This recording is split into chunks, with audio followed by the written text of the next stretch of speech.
Hi, hello. Welcome to the episode of Isaiah's News, and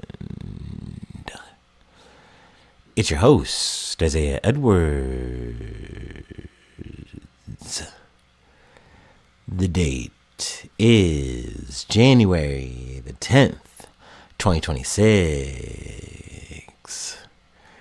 Hopefully this episode finds you well, in good spirits and high hopes. As for me, I'm doing pretty good. It's been a nice Saturday. It's been a chill Saturday. Definitely, I started off my Saturday with a lot of sleep. I want to say I stayed up somewhat later-ish. I don't know. I think I went to bed around like 1-ish, maybe 2-ish. I don't know. But then I got up early. So I got up around like 7 or so. And I was up, but I didn't really want to be up. And so I think I went to the restroom, came back down, or came back to my bed, and I laid back down and went back to sleep and like kind of fought to stay asleep for, I don't know, maybe another 2 hours or so, maybe even 3. So I was going for it. I was going for gold, so to speak. But then I get up and chill at the house for a little bit. Play some games, do a little card gaming, and then get ready for the gym. So we just get after it. It's been a busy week throughout the entire week. So Saturday was actually no different. It wasn't like, wall to wall, edge to edge. So that was good. I'll take that. We got right to work on the Smith machine. I was initially kind of worried because it's heavy set. It's heavy sets all day. And yesterday, I felt like it was really good. I was pumping. Like, everything kind of hit the way I wanted to. Today didn't feel as much so, at least at this point, the Smith machine part, like when I'm doing my bench. But, we get through it. I'm like, okay, it's okay. It's not going to be an L day. We're going to rally. We're going to make it happen. It's okay. No failures or anything. But just sometimes it's just not to the max and it. Like, something's just maybe not 100%. It's hard to explain, right? So, I keep going. Overall, it's solid. It's good. We progress into the free weights, and I think then I kind of hit my stride. Everything starts kind of feeling the way it should. I'm hitting the sweat. It's good. That's the flow state. So I'm like, all right, we're good. We're locked in. Everything's gonna be fine. And I don't know. I was feeling, let's say, adventurous, whatever. And I've done this before. It's not like it's a new thing, but I decided that when I was going to do my core work, I was like, let's fucking go a little nuts today. Instead of because lately on my heavies, I've been like doing crunches with like 25s or so. Yeah, 25s. And today I was like, fuck it. We're going to do our ab crunch thing. I forget what the exact machine's called, but you use it to like swing your legs up and down or whatever. And I was like, we're going to put 50 on this motherfucker. We're going to run 50 and do that. I've done it before, but I was like, let's try to get back into that. I think I just kind of wimped out on it because it's tough. Like I can do maybe 6, 12, but when I'm trying to do like 36, it's not easy. Right. So I go for about half of it. I think I get about, I don't know, around 24-ish, maybe a little bit less. And then I get done with that part of it. And then I'm supposed to do chest dips, right? But at some point, I just like go to like, I don't know, lean down something, just make a bit of a movement. And my whole stomach just starts cramping. And I feel crazy. It feels like I'm dying standing up, or I feel like that's what it looked like. And then I can see across the way in the stretching area where I'm at, there's like this younger couple or whatever. And I'm just like, I literally put my hand like over my mouth because I just don't want to make noise. Like, stop. I'm like doing quiet place. And I'm like bowing my back. I'm like, and I have to like take a walk. I'm trying to massage my core because it hurts so much. And I'm doing that for about like 5 minutes. So I hope no one really noticed me there. But that was, a bit uncomfortable, a bit unsettling. But, that was the only real snag there. We keep moving. Get through some filler work. Didn't get to hit all the machines I wanted, but I did get the supplements, or the substitutions, I should say. There you go. So it felt good, felt solid. Did some cardio, and that was the gym session for the day. So yeah, I feel like we did rally. I feel like we got it back. Didn't really necessarily start the way I wanted, I guess, but it's all good. It felt good. We get home. Actually, no, I went to Walgreens. I picked up some creatine, and then I also picked up a little bit of a snack for the snack corner, food corner, a little bit here, a little treat. Then I go home, do my stretch. I have my nut cup, which is my usual, all my little nuts and trail mix, all that action. But what I got from Walgreens was a Hershey bar. And I know most people, you hear Hershey, you go, not the biggest fan, and I understand that, it is what it is. But I do love the variety flavors, like the different ones. The cookies and cream is my favorite. Oh my God. Chef's kiss. They knocked it out of the park with that one. But the one I got today was a Hershey with waffle cone in it. And I was like, all right, I'm going to break off a piece of that for the snack cup. And it was good. It was definitely yummy. I wasn't sure if I was gonna love it, but definitely, I'm gonna devour the rest of that. So yeah, that was that's been the Saturday so far. That's what we've been up to. Did some research. So let's go ahead and do our startup, and let's get into some news. I gotta level with you. I'm just happy that today I was not working. I was not stressed out. No one put me out today, at least so far. Knock on wood. I'm just it feels like this year we just started off running, gunning, and I didn't want to. You know what I mean? Like I just thought we were gonna be on some chill shit, and it's just not chill. People are very hostile right now. We live in a very aggressive times.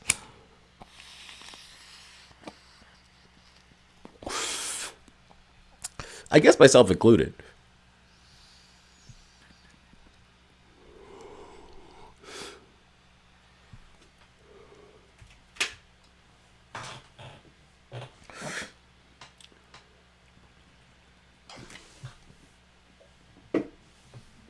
All right.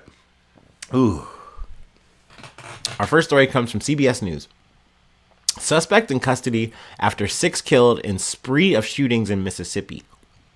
Authorities say a person was in custody Saturday after 6 people were killed in a series of related shootings in eastern Mississippi. Clay County Sheriff Eddie Scott said on Facebook that multiple innocent lives were lost due to violence in the town of West Point, near the Alabama border. Authorities identify the suspect as 24-year-old Derica M. Moore. The suspect was in custody, and there was no threat to the community, the sheriff wrote on Facebook. At an afternoon news conference on Saturday, Scott said the victims' family members were related to the suspect, were shot at 3 separate locations late Friday. One of the victims was a child. I don't know what kind of motive you could have to kill a 7-year-old, the sheriff said. When contacted by CBS News on Saturday morning, the sheriff's office did not provide any further details. Moore faces a first-degree murder charge that could be upgraded to capital murder. He may also face additional murder charges.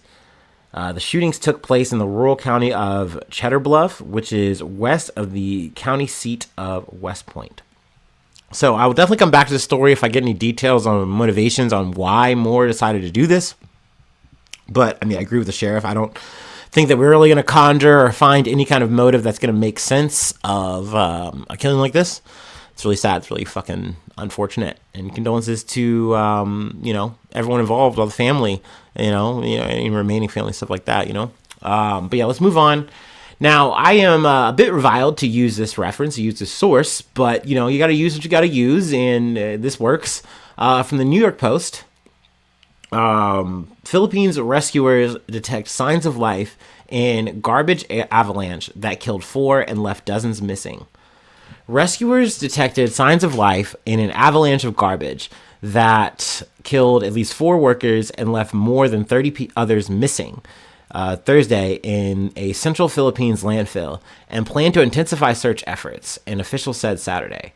12 workers have been rescued with injuries from the huge mound of garbage that collapsed among the low-slung buildings of a waste management facility in the western village of Banalawi, I'm fucking that up, in Cebu City, authorities said. Dozens of rescuers, including police, firefighters, and disaster response personnel, have raced against time to find more survivors in dangerous conditions in the rubble of twisted tin roofs, iron bars, and combustible heaps of garbage and debris. Authorities confirmed the presence of detected signs of life in specific areas, requiring continued careful excavation. And the deployment of a more advanced 50-ton crane, which is en route with police escort. Cebu City Mayor Nestor Archival said in a statement. Now there's a bit more here, details and, some testimonials from the people who survived, or at least one of the people. But obviously a very unfortunate incident. I don't know what caused this avalanche to occur. I know we have a bit of it in the thumbnail, but definitely very devastating. And it's crazy too, just because when you see a landfill, it really does just look like some kind of dark dystopian, mosaic, not mosaic, I'm not thinking of the right word here, but just like landscape. And it's just like, oh my gosh, like it's literally like you say mounds, but mounds isn't, it's mountains. You see it almost. And it's like, oh my gosh, you never think, well, what would happen if like the wind blew crazy, or if there was enough rain or whatever, and this shit just slid down. This shit just moved, It's like moving mountains of trash on you. That would be terrible. That's not an Usher song. I wouldn't want to see that music video. That'd be intense. So once again, condolences to people who lost their lives in this, families, affected, everything like that. Hopefully, more people will get rescued. I know at some point these rescues always wind up becoming recovery, but, hopefully more people can be saved. Definitely. I was rooting for that. But let's move on to our next story. It's been ICE related, which has been a major topic this week. From ABC News, off-duty ICE officer allegedly shoots and kills man firing gun outside apartment complex. DHS. An off-duty Immigration and Customs Enforcement, or ICE, officer allegedly shot and killed an armed man outside of the federal agent's Los Angeles apartment complex, according to the Department of Homeland Security. The shooting occurred late New Year's Eve in the North Ridge neighborhood, DHS said. ICE is under the supervision of DHS.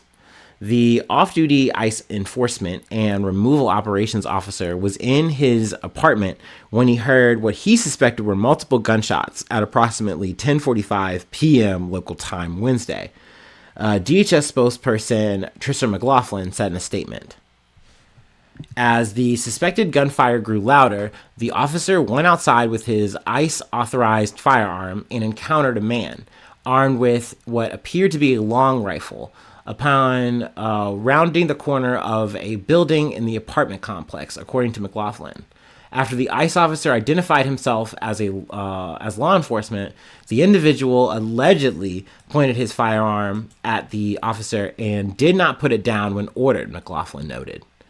When the suspect refused to comply, the officer fired defensively with his service weapon at the subject to disarm him, McLaughlin said. The suspect fired at least 3 rounds at the officer. The ICE officer then went back to his apartment to retrieve his ICE-issued body armor to better protect himself against rifle rounds and reported the shooting to the Los Angeles Police Department. When the LAPD officers arrived, they found the shot individual who was pronounced dead at the scene, McLaughlin noted. The ICE officer was uninjured, she says. Sources said it appeared that the man had no connection to the ICE officer before the shooting. ICE's Office of Professional Responsibility is coordinating with the LAPD in the ongoing investigation. I didn't hear about this story until I was kind of scrolling around Facebook and other social media, and people were mentioning it, along with the Renee Nicole Good shooting in Minneapolis. And, saying, well, one's getting talked about. This is a situation with a black man where it's not being talked about. So obviously that's a exclamation mark for me. That's a notification to me. Like, okay, I want to, learn more, read about the story. To a certain extent, I can understand it because of the fact that it is an off-duty ICE officer. This is not necessarily happening on an operation. So, it doesn't have the same beat. I think there's also the adage of if this story went exactly as it's being told to us, well, then you can understand that this is sadly, this is just an American moment. You got 2 people with guns. If one person was firing off, now this other person has now entered the chat and he has a gun. Well, now you got a standoff, I guess, and we're doing Wild Wild West, boom, boom, boom.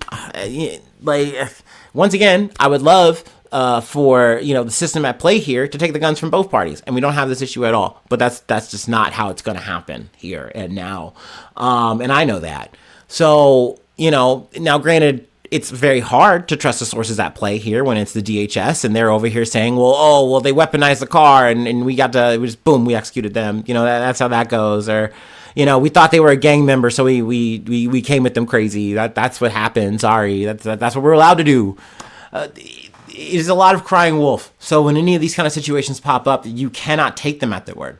So for me, I will have to see what an investigation says and what comes of that. Potentially any more testimony or anything like that. I don't feel, concrete coming up with any kind of fucking statement or take here. To be fucking honest with you, it's very hard, in the moment. But I would say, as it stands, as it lays, okay, there was a shooting. Both people had guns. This guy had a rifle. You had your ice pistol, and y'all went at it, and you lived and he died. Okay, all right. So yeah, but I do think this is a story we're going to come back to. But yeah, big week for ICE, I guess. They're starting off 2026 with a bang, multiple bangs. All right. We have at least one more main story I feel like I wanted to cover. I feel like we're doing pretty good we're doing great on time. All right, great, awesome. I feel like we've had some longer episodes, so I don't know. It's kind of nice to get something a little bit slower. Ooh, I'm sorry. I'm seeing a Monster Jam ad. Dude, Gravedigger is eternal, dude. You see Gravedigger, you know it's gonna be a good night. Hell yeah, brother. Sorry, not sponsored.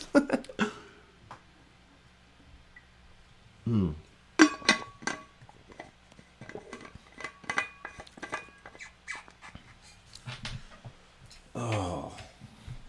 All right, let's take this last. This is more or less our last break. Yeah, this is a weird, somewhat local-ish story. I think this is like Ohio area. Ohio area, yeah. But yeah, let's maybe tri-state, whatever. Let's take our last break.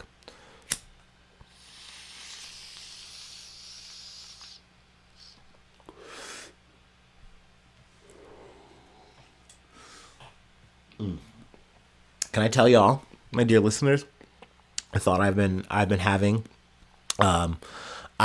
Maybe it's nostalgia calling. Maybe it's just people like mentioning it in like the streams and stuff I watch. But I really want to play Halo. Like, I want to play like the Halo series again. Like, I want to do a whole like either normal run or like heroic run. I want to do 2 Halo runs. It sounds so wild, but I want to do 2 Halo runs. It's not going to happen this year, but I would love for it to happen either this year or next year, where over that span, I do 1 run normal, run through them all, and then you do another run on Legendary, because I've never beaten them Legendary. Man, that'd be sick. That'd be so fun. I think it would be fun. I don't know. Maybe I would sit down to do it and I would want to do it with a friend. I obviously don't have the setup, so I'd have to like do it with someone else. So, I mean, hit me up, maybe. That would be cool. But, I don't know. That was a thing that crossed my mind this week.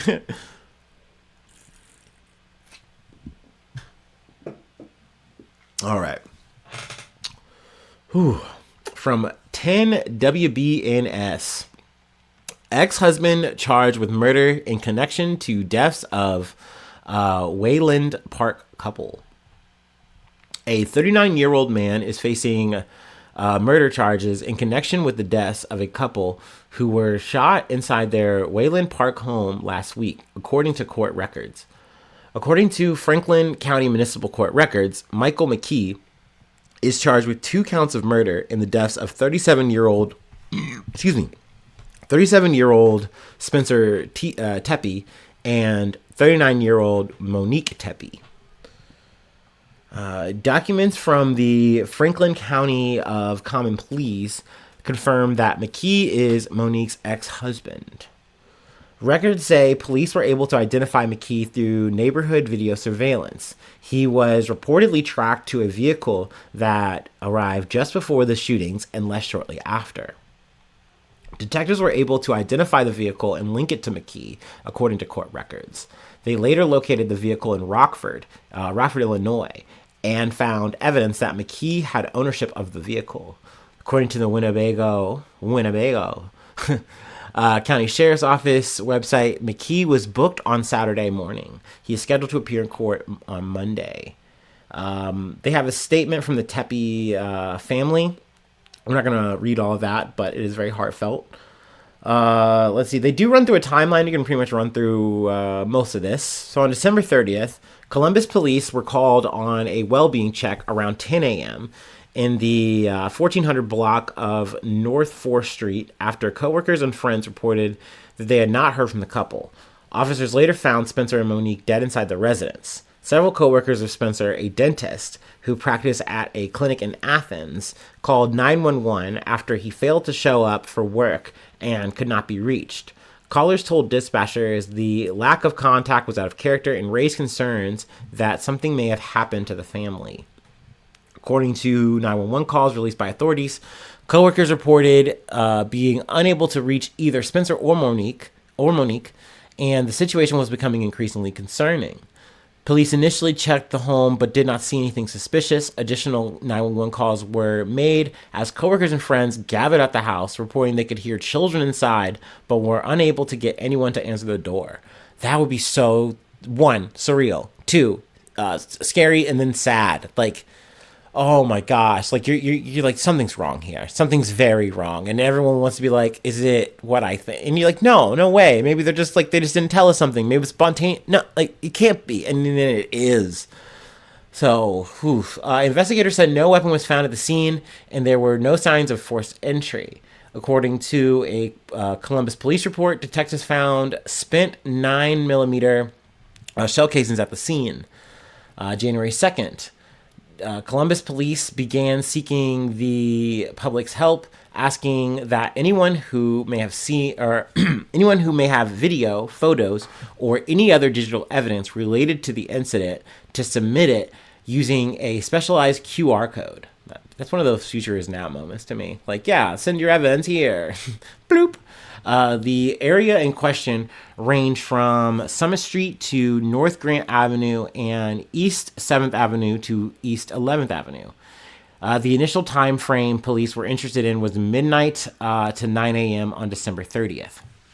Later that day, there was a statement. Oh, there you go. There's maybe more of that. Anyway, then there was a video of a person of interest. Now, they have the video here that you can click it. You can't see his face, but you can just see him walking through like a kind of like snowy-ish street. And they're like, okay, we think this is this guy. Then January 8th, Columbus Division of Police Chief Elaine Bryant spoke about the investigation for the first time. Bryant shared the latest details in the investigation, including what happened in the initial welfare check on the Tepes. Let's see. And then they have an obituary. So, I mean, at this point, I imagine we're going to be moving into the trial phase and anything like that. If I get any updates, we'll come back to the story, of course. Don't exactly have a, clear-cut motive, but kind of seems pretty face-up what happened here. I don't know, maybe a bit of a speculation hat on. A bit of a jilted former lover, something like that. Maybe something set this person off, and they're like, I'm going to do that. I'm gonna delete them, I guess, which is a crazy thing to do. Especially too if there's children involved. Like, oh my god, dude. Like, what the heck? Like, let it go, dude. Let it go. You got the divorce. You're good, bro. You made it. It's over, bro. Move on. Eat, pray, love now. Like, do your thing. No, I want to do murder. I want to like revenge. Question mark. What do you want? What are you getting out of this? Nothing.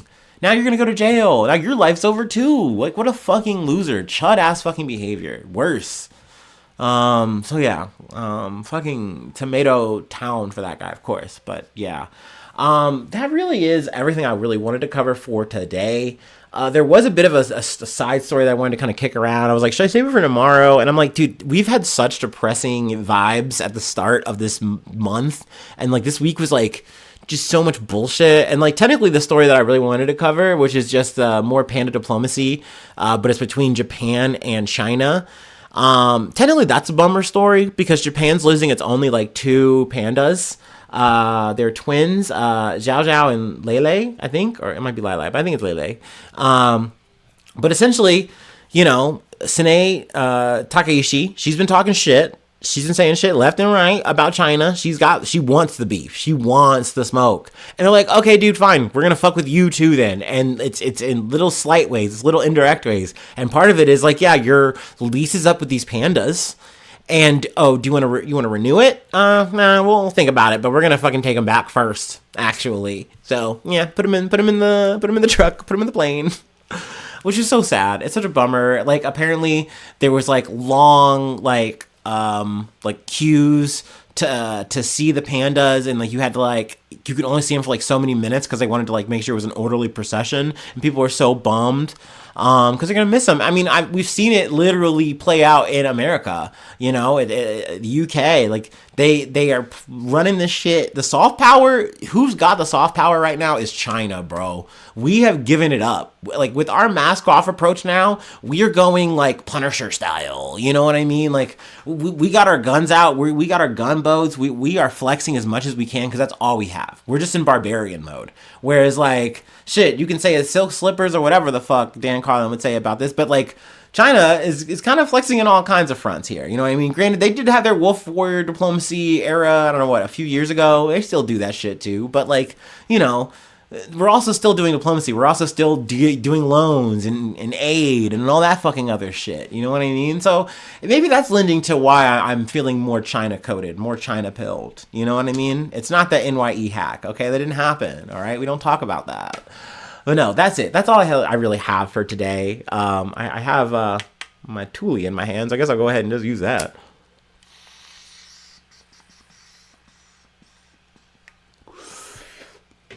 Ooh, how'd that happen? But yeah, if you'd like to help out, support the effort, I do have a Patreon. Patreon.com/Isaiah News. Become a newsie today.